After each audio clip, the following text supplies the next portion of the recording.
পিরিয়ডের সময় অনেক নারী অতিরিক্ত রক্তপাতের সমস্যায় ভোগেন।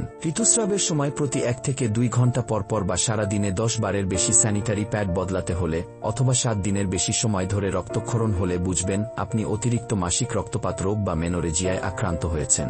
বেশিরভাগ ক্ষেত্রে অতিরিক্ত রক্তপাতের কারণে তলপেটে ব্যথাও হয়। রক্তক্ষরণ থেকে আয়রনের ঘাটতি, রক্তস্বল্পতা বা এনিমিয়া হয়। এতে দুর্বলতা, অবসন্নতা, মাথা ঘোরা, চোখে ঝাপসা দেখা, ফ্যাকাশে হয়ে যাওয়া ইত্যাদি লক্ষণ দেখা দেয়। মাসিকের সময় অতিরিক্ত রক্তপাত বা মেনোরেজিয়ার সম্ভাব্য কারণসমূহ হল হরমোনের ভারসাম্যহীনতা। ইস্ট্রোজেন এবং প্রোজেস্টেরনের ভারসাম্যহীনতার কারণে জরায়ুর আস্তরণ অতিরিক্ত পরিমাণে জমা হতে পারে, যার ফলে এটি ঝরে গেলে প্রচুর রক্তপাত হতে পারে।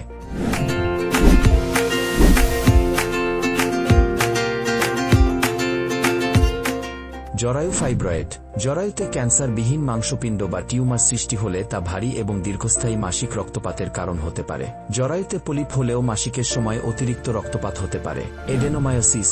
এই অবস্থাটি তখন ঘটে যখন জরায়ুর সাথে সংযুক্ত টিস্যু জরাজুর পেশিবহুল প্রাচীরের মধ্যে বৃদ্ধি পেতে শুরু করে, যার ফলে ভারী পিরিয়ড এবং ব্যথা হয়। Polycystic ovary syndrome. হরমোনের ভারসাম্যহীনতার কারণে পিসিওএস আক্রান্ত মহিলাদের অনিয়মিত এবং ভারী মাসিক হতে পারে। এন্ডোমেট্রিওসিস। এই অবস্থায় জরায়ুর ভেতরে সাধারণত যে টিস্যু থাকে তা বাইরে বৃদ্ধি পায়, যার ফলে প্রচণ্ড রক্তপাত এবং ব্যথা হয়। রক্তপাতজনিত ব্যাধি। কিছু রক্তপাতজনিত ব্যাধি যেমন ভন উইলে ব্র্যান্ড রোগ মাসিকের সময় প্রচুর রক্তপাত ঘটাতে পারে। মেডিকেশন। কিছু ওষুধের পার্শ্বপ্রতিক্রিয়ার কারণে রক্ত পাতলা হয়, ফলে মাসিকের সময় অতিরিক্ত রক্তপাত হতে পারে। অন্তঃসত্ত্বা ডিভাইস।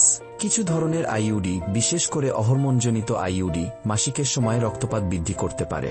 অন্যান্য স্বাস্থ্য সমস্যা। থাইরয়েড সমস্যা, পেলভিক ইনফ্ল্যামেটরি ডিজিজ এবং কিছু ক্যান্সারের মতো অবস্থাও ভারী পিরিয়ডের কারণ হতে পারে। অতিরিক্ত রক্তপাত বা মেনোরেজিয়া হলে করণীয়: নিয়মিত পুষ্টিকর খাবার খাবেন, যথেষ্ট পরিমাণে শাকসবজি, ফলমূল খাবেন, ঋতুস্রাবের সময় প্রচুর পানি পান করবেন, মানসিক চাপ ও দুশ্চিন্তামুক্ত জীবনযাপন করার চেষ্টা করবেন, নিয়মিত ব্যায়াম করবেন।